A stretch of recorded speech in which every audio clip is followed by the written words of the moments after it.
우리는 매일 숫자를 본다. 금리는 오르고 환율은 흔들리며 주가는 숨을 고른다. 화면 속 그래프는 아직 질서를 유지하는 것처럼 보인다. 그러나 역사에서 가장 위험한 순간은 항상 조용했다. 금융 시스템은 붕괴 직전에 가장 정상적으로 작동하는 척을 한다. 은행은 열려 있고 결제는 이루어지며 시장은 스스로를 안정기라 부른다. 하지만 그 이면에서는 유동성이 마르고 신뢰가 균열을 일으킨다. 글로벌 금융 시스템은 하나의 거대한 그물과 같다. 어느 한 지점의 작은 파열은 시간차를 두고 전체로 전파된다. CDS 프리미엄이 오르고 국채 금리가 뒤틀릴 때 그것은 단순한 투자 신호가 아니다. 시스템이 서로를 의심하기 시작했다는 경고다. 1997년 아시아 외환위기 당시도 마찬가지였다. 위기는 갑자기 닥친 것처럼 보였지만 이미 오래전부터 축적되고 있었다. 오늘의 세계 역시 비슷한 질문 앞에 서 있다. 어디서부터 균열이 시작될 것인가? 신흥국의 통화인가? 부동산 시장인가? 아니면 보이지 않는 달러 유동성의 고갈인가? 이 다큐멘터리는 공포를 과장하지 않는다. 대신 숫자와 사례, 그리고 개인의 삶을 통해 다음 충격이 어떤 경로로 다가오는지를 차분히 추적한다. 지금 이 순간에도 세계 금융 시스템 어딘가에서는 미세한 소리가 나고 있다. 문제는 우리가 그 소리를 듣고 있는지다. 위기는 항상 신호를 남긴다. 다만 대부분의 사람들은 그것을 지나간 소음으로 착각한다. 금리가 빠르게 오르는데도 자본은 여전히 위험 자산에 머문다. 환율은 불안정하지만 중앙은행의 말 한마디에 잠시 진정된다. 그러나 시장의 표면 아래에서는 다른 움직임이 나타난다. 은행 간 당위 자금 시장에서 금리가 미세하게 벌어지고 달러 유동성 스왑에 대한 수요가 늘어난다. 이는 현금이 귀해지고 있다는 뜻이다. 부동산 시장 역시 중요한 신호를 보낸다. 거래량이 줄어들고 가격은 버티는 듯 보이지만 대출 연체율은 서서히 올라간다. 2008년 금융위기 직전에도 비슷한 현상이 반복됐다. 위기는 폭락이 아니라 경색으로 시작된다. 신뢰가 사라지면 돈은 움직이지 않는다. 아르헨티나와 터키의 사례에서 보듯 통화 가치 하락은 단순한 환율 문제가 아니다. 그것은 국민의 저축과 임금 생활비 전체를 흔드는 충격이다. 그리스는 국가 부채 문제를 외면한 대가로 긴축과 실업을 감내해야 했다. 이 모든 사례의 공통점은 하나다. 경고는 항상 먼저 왔다는 사실이다. 문제는 그 신호가 위기가 아닌 조정으로 해석되었다는 점이다. 지금 우리가 마주한 숫자들 역시 같은 질문을 던진다. 이것은 일시적인 흔들림인가? 아니면 더 큰 균열의 시작인가? 경제 충격은 한순간에 폭발하지 않는다. 그것은 연쇄 반응으로 작동한다. 금리가 오르면 가장 먼저 흔들리는 것은 부채다. 가계와 기업, 그리고 정부의 이자 부담이 동시에 증가한다. 여기서 중요한 것은 속도다. 완만한 금리 인상은 조정이 되지만 급격한 인상은 균형을 무너뜨린다. 자금 조달 비용이 올라가면 기업은 투자를 줄이고 고용을 멈춘다. 소비는 위축되고 세수는 감소한다. 이 과정에서 금융기관은 리스크를 회피하기 시작한다. 대출 기준은 강화되고 돈은 실물 경제로 흘러가지 않는다. 유동성의 고리는 이렇게 끊어진다. CDS 프리미엄이 오르는 순간 시장은 이미 최악의 가능성을 계산하기 시작한 것이다. 환율 상승은 수입 물가를 자극하고 이는 곧 생활비 상승으로 이어진다. 개인은 체감하지만 통계에는 늦게 반영된다. IMF 외환위기 당시 한국도 이 과정을 그대로 겪었다. 외화 유동성이 막히자 기업은 하루아침에 쓰러졌다. 문제는 특정 국가의 실패가 아니라 시스템의 연결성이다. 한 나라의 위기는 금융을 통해 국경을 넘는다. 글로벌 금융 시스템은 충격을 증폭시키는 구조를 갖고 있다. 그래서 작은 균열도 결코 작지 않다. 글로벌 사례를 보면 위기는 각기 다른 얼굴을 하고 있지만 작동 방식은 놀라울 만큼 닮아 있다. 아르헨티나는 재정 적자와 통화 신뢰 붕괴가 겹치며 반복적인 위기를 겪었다. 환율이 통제 불능 상태에 빠지자 저축은 하루아침에 가치가 무너졌다. 그리스는 낮은 금리 환경에서 과도한 부채를 쌓았고 시장의 신뢰가 사라지자 국채 금리는 급등했다. 결국 긴축 정책은 실업과 소비 붕괴로 이어졌다. 터키는 통화 정책에 대한 신뢰 상실이 환율 급등을 불러왔고 외화 부채를 가진 기업들이 연쇄적으로 흔들렸다. 베네수엘라는 재정 의존과 통화 남발이 극단적인 인플레이션으로 이어지며 화폐 자체가 기능을 잃었다. 이 사례들은 서로 다른 정치와 문화 속에서 발생했지만 공통된 신호를 남겼다. 금리는 왜곡되고 환율은 급변했으며 CDS는 위험을 선반영했다.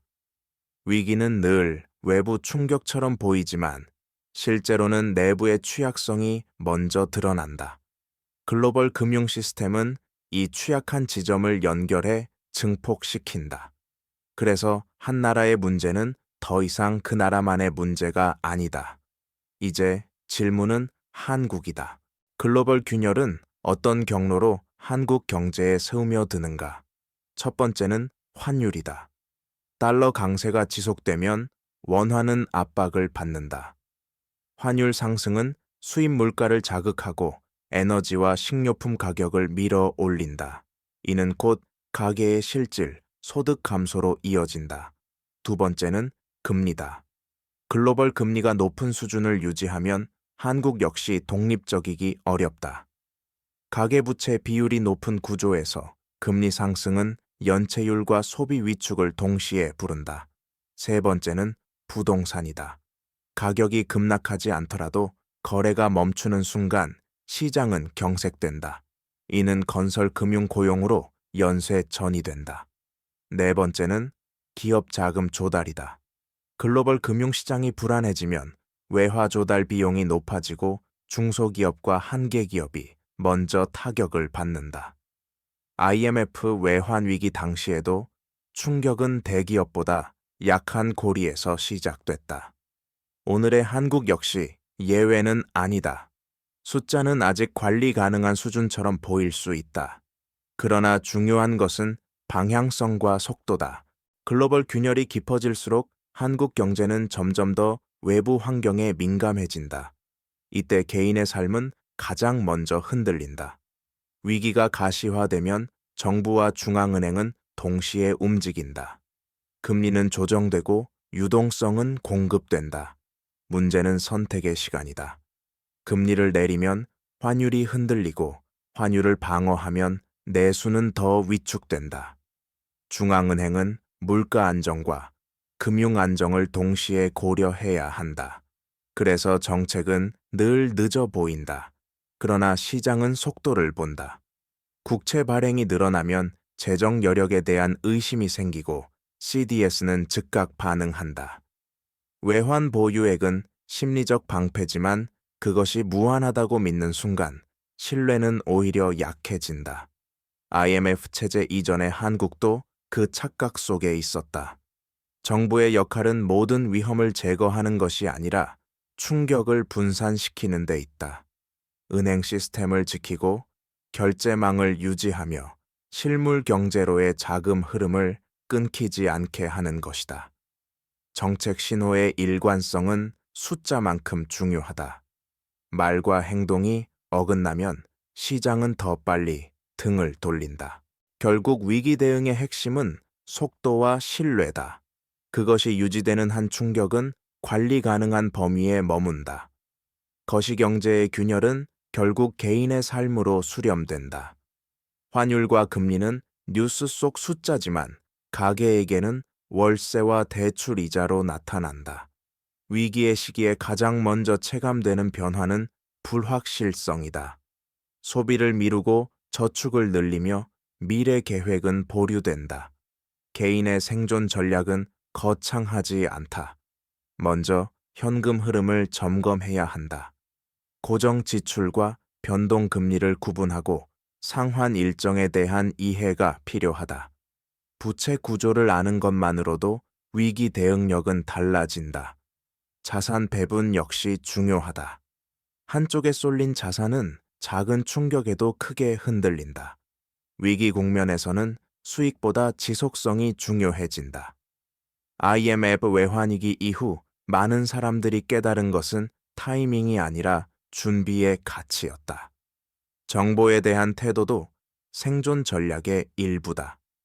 과도한 공포는 판단을 흐리고 무시는 위험을 키운다. 숫자를 이해하고 맥락을 읽는 능력은 개인에게도 자산이 된다. 위기는 모두에게 같지 않다.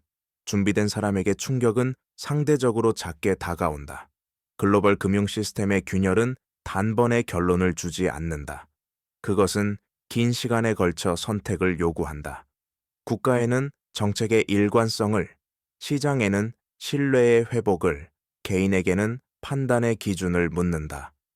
위기는 늘 예외처럼 다가오지만 되돌아보면 반복된 구조 속에 있었다. 숫자는 거짓말을 하지 않지만 해석은 언제나 사람의 몫이다. 금리와 환율 부채와 유동성은 차가운 지표처럼 보이지만 그 끝에는 일자리와 생활 미래가 놓여 있다. 이 다큐멘터리가 던지는 질문은 단순하다. 다음 충격이 올 것인가가 아니라 우리는 그 신호를 어떻게 받아들이고 있는가다. 균열은 이미 시작되었을 수 있다. 그러나 균열이 곧 붕괴를 의미하지는 않는다. 대응의 속도와 이해의 깊이에 따라 결과는 달라진다. 위기의 시대에 가장 중요한 자산은 공포가 아니라 통찰이다. 숫자를 읽고 흐름을 이해하는 순간 불확실성은 관리 가능한 위험으로 바뀐다. 글로벌 금융 시스템의 다음 장면은 아직 쓰이지 않았다. 그 결말은 지금 우리의 선택에 달려 있다. 금융 시스템의 균열은 종종 특정 시장에서 먼저 드러난다. 그 중 하나가 채권 시장이다. 국채 금리는 국가에 대한 신뢰의 온도계다. 금리가 오르는 것 자체보다 중요한 것은 변동성이다. 짧은 시간에 급등하는 금리는 자금 조달 비용을 불안정하게 만들고 금융기관의 포트폴리오를 흔든다. 은행과 연기금은 안전하다고 여겨온 자산에서 손실을 보게 된다. 이때 신용경색은 빠르게 확산된다. 기업은 채권 발행을 미루고 금융기관은 만기를 짧게 가져간다. 유동성은 있지만 흐르지 않는 상태가 된다. 이는 실물 경제에 즉각적인 압박으로 작용한다. 임금 인상은 멈추고 신규 채용은 보류된다. 개인은 이유를 정확히 알지 못한 채 불안을 체감한다. 글로벌 금융 시스템에서는 이런 현상이 동시에 여러 국가에서 발생할 수 있다. 미국의 금리 정책 변화는 유럽과 아시아의 자본 흐름을 바꾼다. 그 연결고리 속에서 작은 충격도 증폭된다. 위기는 그래서 국경을 넘는다. 지금 채권 시장이 보내는 신호는 단순한 조정일까 아니면 더 깊은 불안의 전조일까? 이 질문은 아직 열려 있다. 또 하나 주목해야 할 영역은 외환 시장이다. 환율은 단순한 가격이 아니라 자본 이동의 결과다. 달러가 강해질 때 신흥국 통화는 동시에 압박을 받는다. 문제는 절대 수준보다 방향의 지속성이다. 환율이 오르는 흐름이 고착되면 기업과 개인의 행동이 바뀐다. 수입업체는 비용 상승을 가격에 전가하고 소비자는 체감 물가 상승을 겪는다. 외화 부채를 가진 기업은 환차손을 감내해야 한다. 이때 금융기관은 리스크 관리를 이유로 대출 문턱을 높인다. 외환 보유액이 충분하다는 설명은 심리를 안정시키지만 시장은 숫자의 흐름을 본다. 단기 자본이 빠져나가기 시작하면 방어 비용은 급격히 커진다. 터키와 아르헨티나의 경험은 환율 불안이 얼마나 빠르게 실물 경제를 잠식하는지를 보여준다. 환율은 가장 먼저 움직이고 가장 늦게 안정된다. 지금 글로벌 외환 시장에서 나타나는 변동성은 일시적인 소음일까? 아니면 자본 흐름의 구조적 변화일까? 이 질문에 대한 답은 앞으로의 금융 환경을 가늠하는 중요한 단서가 된다. 부동산 시장은 금융 시스템의 또 다른 민감한 감지기다. 가격보다 먼저 변하는 것은 거래다. 거래량이 줄어들면 시장은 정지 상태에 가까워진다. 이는 단순한 관망이 아니라 신용의 위축을 의미한다. 대출 심사가 까다로워지고 자금 회전 속도는 느려진다. 부동산은 담보로서 금융 시스템 깊숙이 연결돼 있기 때문에 작은 변화도 파급력이 크다. 가격이 유지되는 동안에도 연체율이 오르고 경매 물건이 늘어나기 시작하면 위험 신호는 이미 켜진 것이다. 과거 위기에서 부동산은 항상 후행 지표로 나타났지만 충격은 가장 오래 지속됐다. 가계 자산의 상당 부분이 묶여 있기 때문이다. 주택 가격 하락은 소비 심리를 급격히 얼어붙게 만든다. 이는 다시 내수 둔화로 이어지고 기업 실적과 고용에 영향을 준다. 글로벌 금융 시스템의 균열은 이렇게 실물 자산을 통해 개인의 삶으로 스며든다. 지금 부동산 시장의 정체는 단순한 조정일까? 아니면 더 큰 충격을 흡수하기 전에 침묵일까? 이 질문은 앞으로의 경제 흐름을 이해하는 데 중요한 열쇠가 된다. 금융 시스템에서 종종 간과되는 신호는 그림자 금융이다. 공식 통계 밖에서 움직이는 자금은 위기 국면에서 방향을 바꾼다. 사모펀드와 비은행 금융기관 단기 자금 시장은 평상시에는 유동성을 보완하지만 불안이 커지면 동시에 수축한다. 이때 레버리지는 위험을 증폭시키는 도구가 된다. 담보 가치가 조금만 흔들려도 마진콜이 발생하고 자산 매각은 연쇄적으로 이어진다. 이 과정은 가격을 더 끌어내리며 시장의 신뢰를 갉아먹는다. 2008년 위기에서도 공식 은행보다 비은행 영역이 먼저 흔들렸다. 규제의 사각지대에 있던 자금이 빠져나가자 시스템 전체가 긴장했다. 오늘의 글로벌 금융 환경에서도 비슷한 구조는 여전히 존재한다.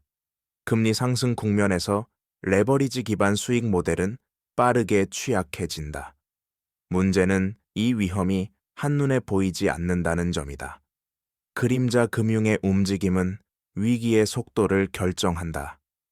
조용히 축적되던 위험이 어느 순간 표면으로 드러날 때 시장은 이미 한 박자 늦어 있다. 이 지점에서 다시 신뢰라는 단어로 돌아갈 필요가 있다. 금융 시스템은 숫자로 움직이지만 그 숫자를 지탱하는 것은 믿음이다. 은행이 서로를 믿지 않으면 자금은 멈춘다. 국채가 안전하다는 신뢰가 흔들리면 금리는 급변한다.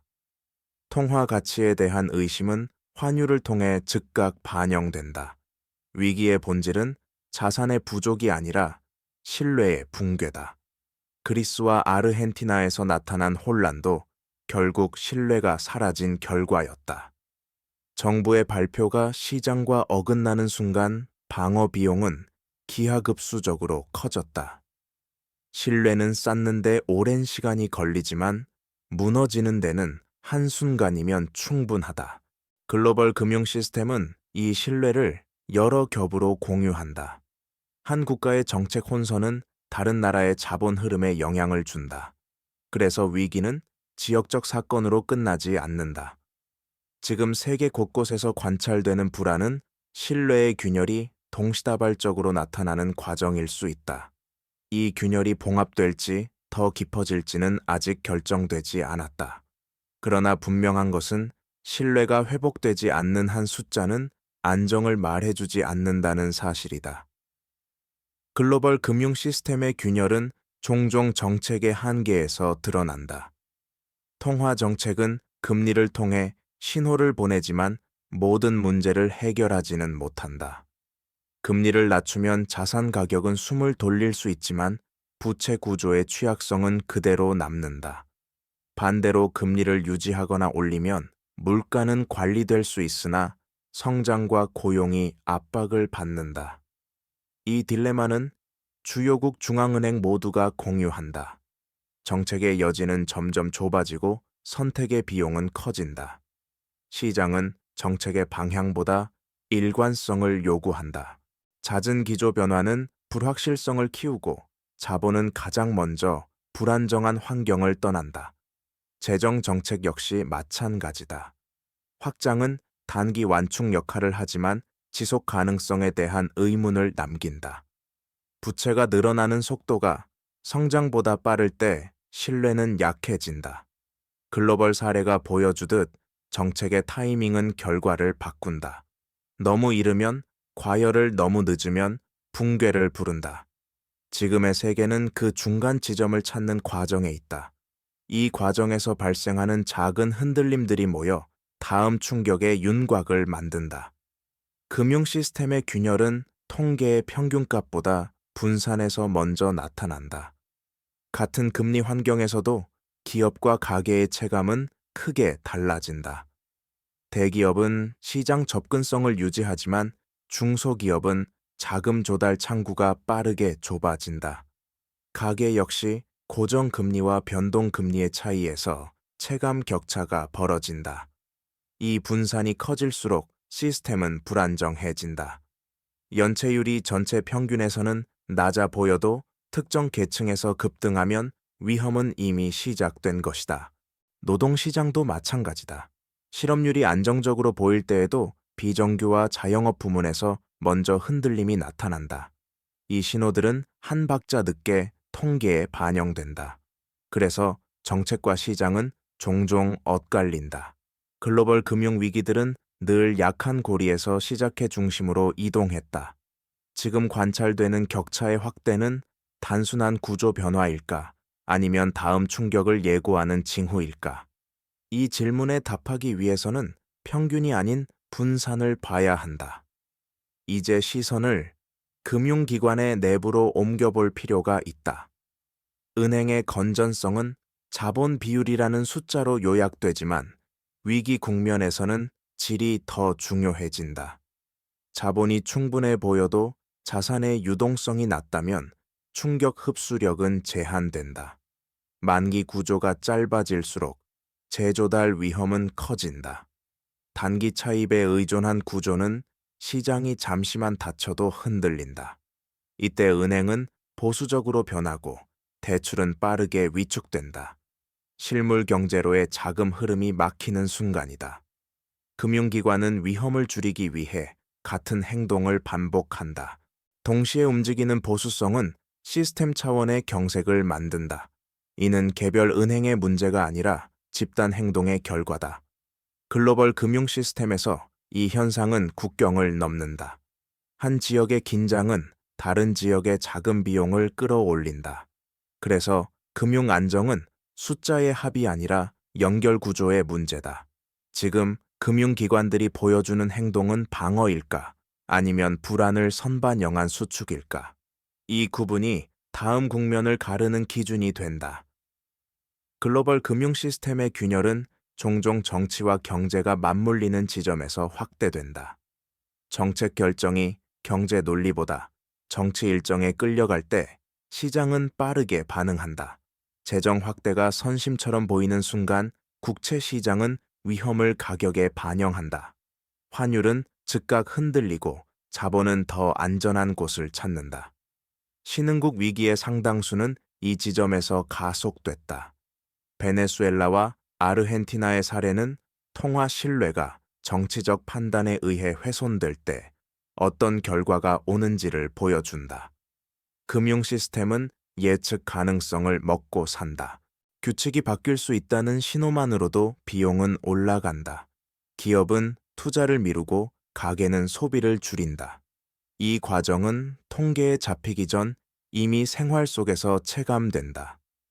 글로벌 금융 환경이 불안정할수록 정치적 리스크의 파급력은 커진다. 시장은 발언 하나, 법안 하나에도 민감해진다.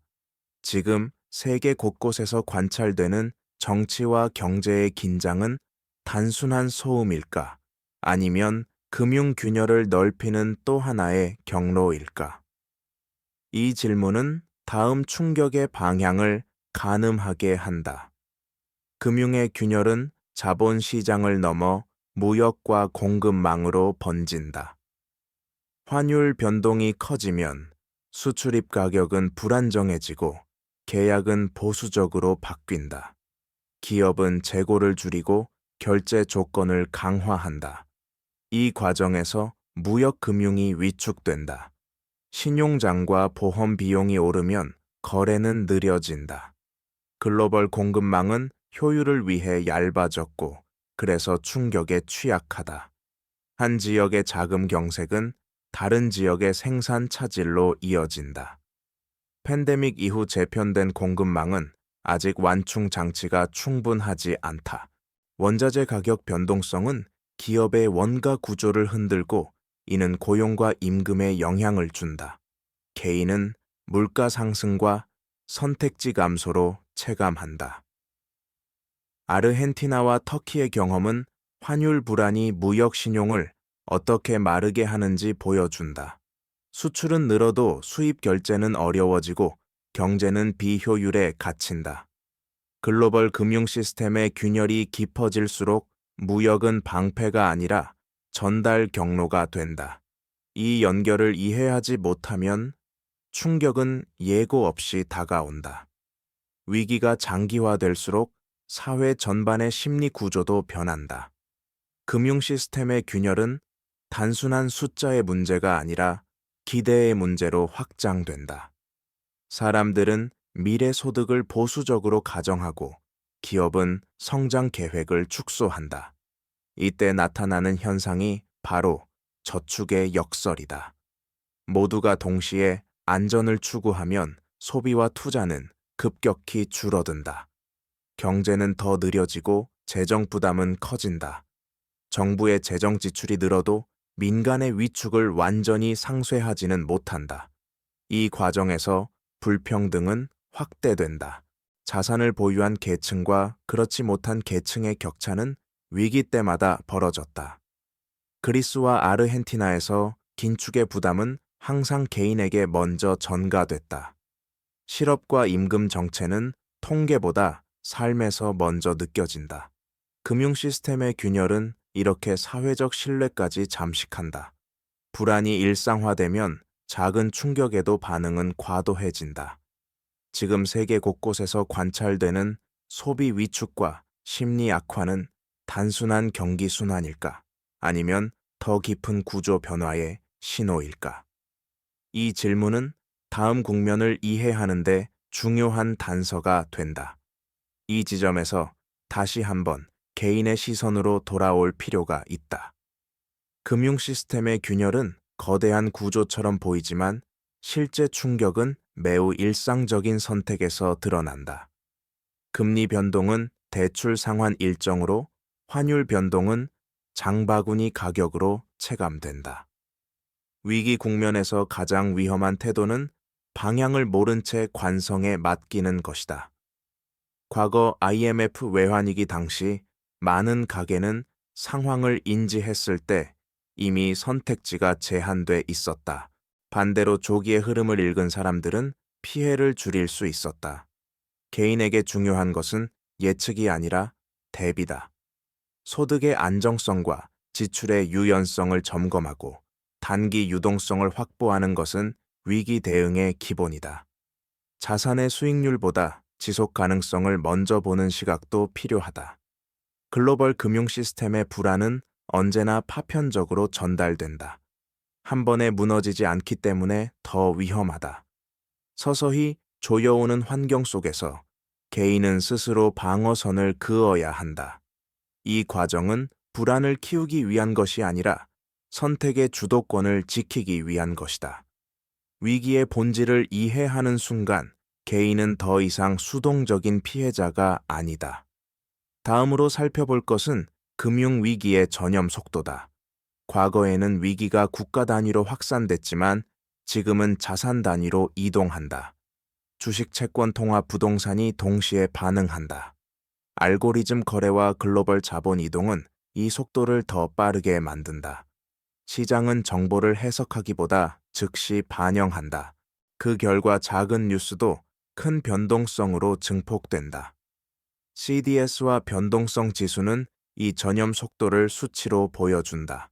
숫자가 뛰는 순간 이미 자본은 움직이고 있다.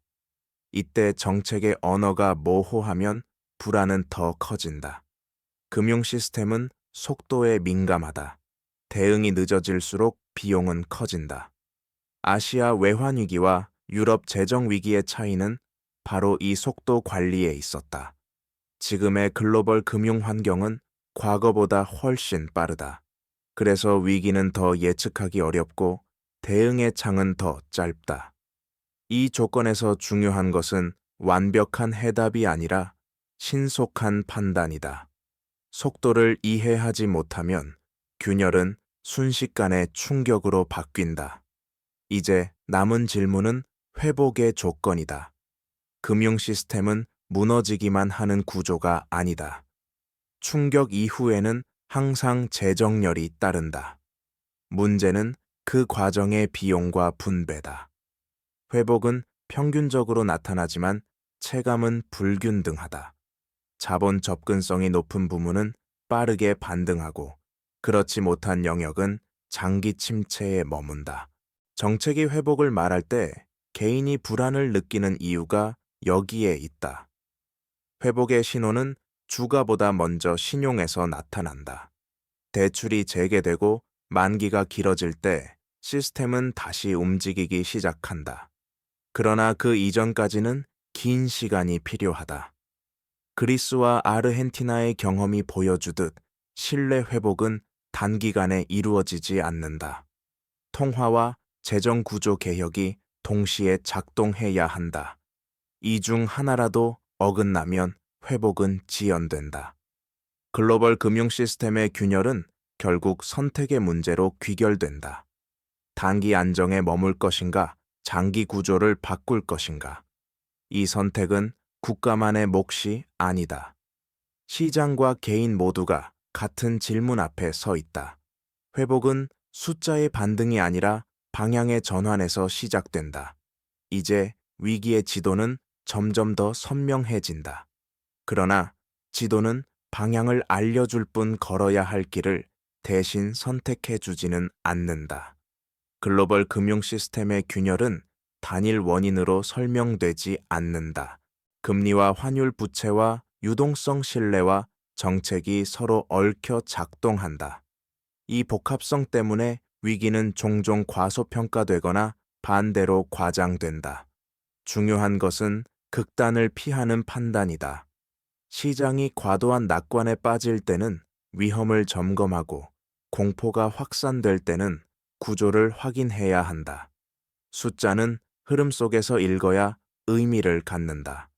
단기 지표의 변동보다 중기 추세의 변화가 더 중요하다. CDS와 금리 스프레드 자금 조달, 만기의 변화는 그 추세를 보여준다. 개인과 기업 국가는 각자의 위치에서 같은 질문을 던져야 한다. 이 구조는 지속 가능한가? 지금의 안정은 실질적인가? 글로벌 금융 시스템은 다시 균형을 찾을 수 있다. 하지만 그 과정은 자동으로 이루어지지 않는다. 이해와 선택이 쌓여야만 가능하다. 균열의 시대에 필요한 것은 예언이 아니라 해석이다. 이 해석이 다음 충격을 완화할 수도 증폭시킬 수도 있다. 이 흐름 속에서 기술과 금융의 결합도 중요한 변수로 떠오른다. 디지털 결제와 핀테크는 효율을 높였지만 위기 국면에서는 새로운 취약점이 된다. 결제망이 빠를수록 자금 이동도 빠르다. 작은 불안이 대규모 인출로 전이될 수 있다. 정보의 비대칭은 줄었지만 군집 행동은 더 강해졌다. 소셜미디어와 실시간 데이터는 판단을 돕는 동시에 공포를 증폭시킨다. 예금과 자산의 이동은 클릭 한 번으로 가능해졌고 방어의 시간은 짧아졌다. 규제는 속도를 따라가지 못한다. 전통 금융과 비은행 영역의 경계가 흐려질수록 감독의 공백은 커진다. 이는 위기의 크기보다 전개 속도를 키운다. 기술은 중립적이지만 사용 환경은 그렇지 않다. 안정기에 쌓인 편의성은 불안기의 위험으로 바뀔 수 있다. 지금의 금융 시스템은 더 연결됐고 더 빠르다.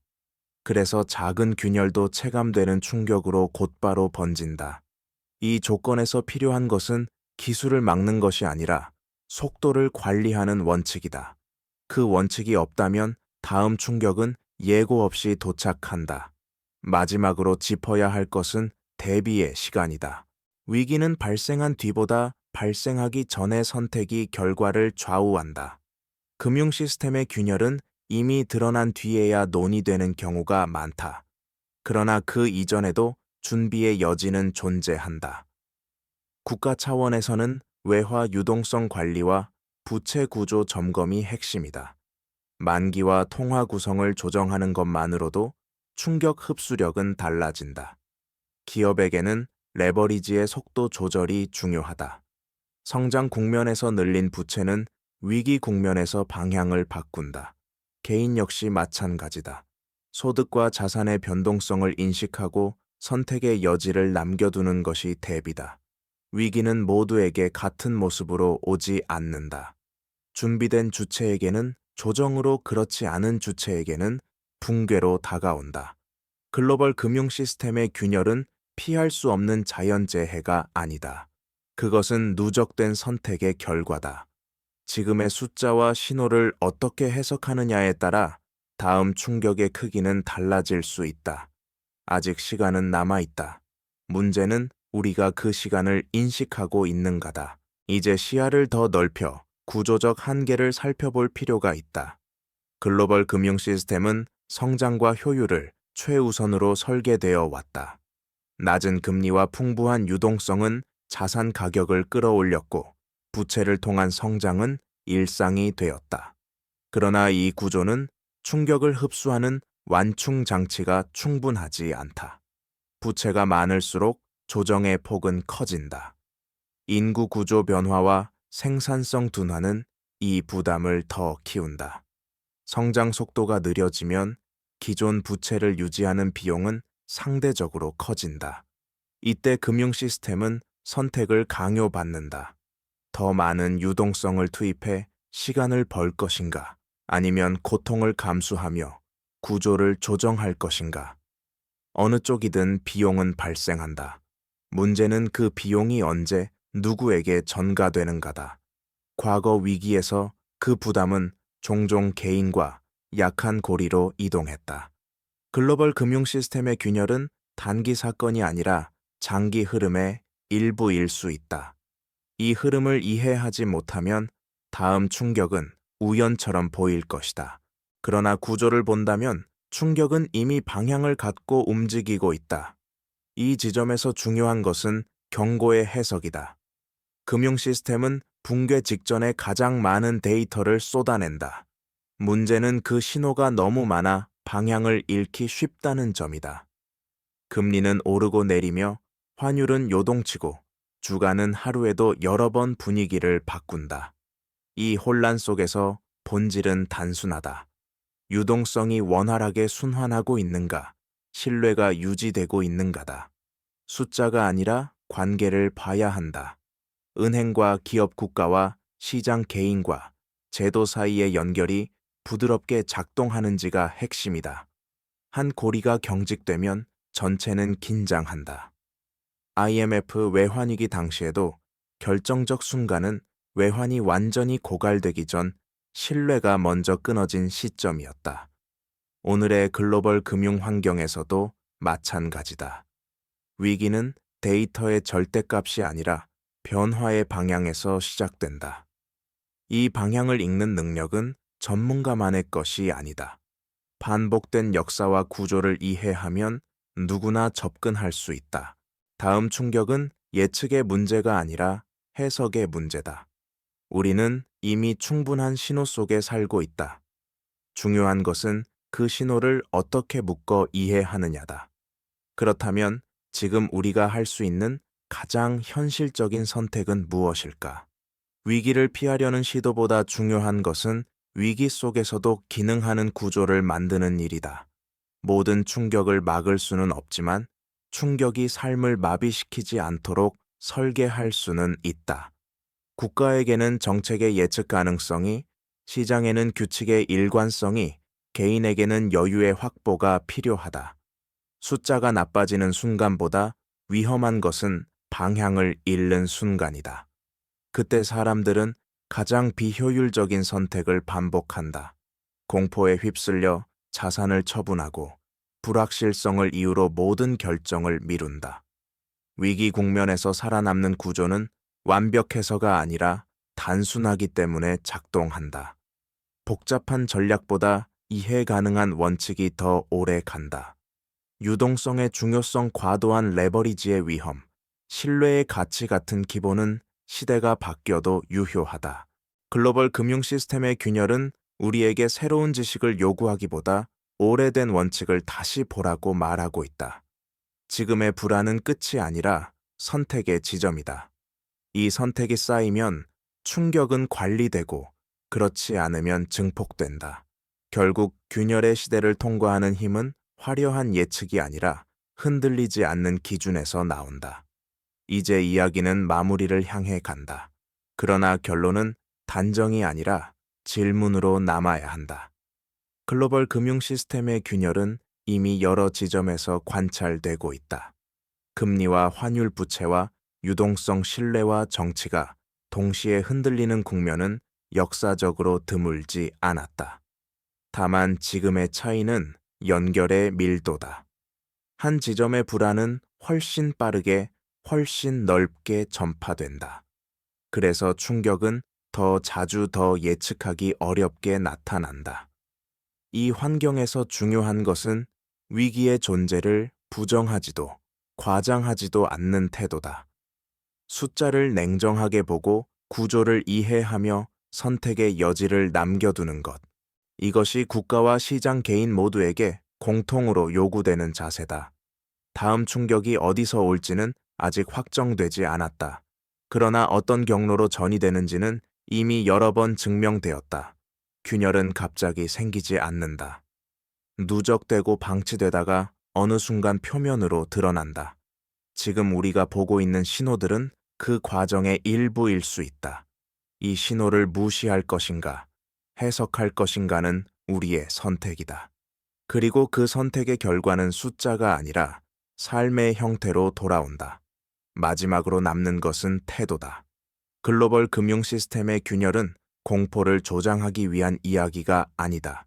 그것은 우리가 어떤 기준으로 현실을 바라보고 있는지를 되묻는 과정이다. 위기는 늘 외부에서 오는 것처럼 보이지만 실제로는 내부의 취약성이 드러나는 순간이다.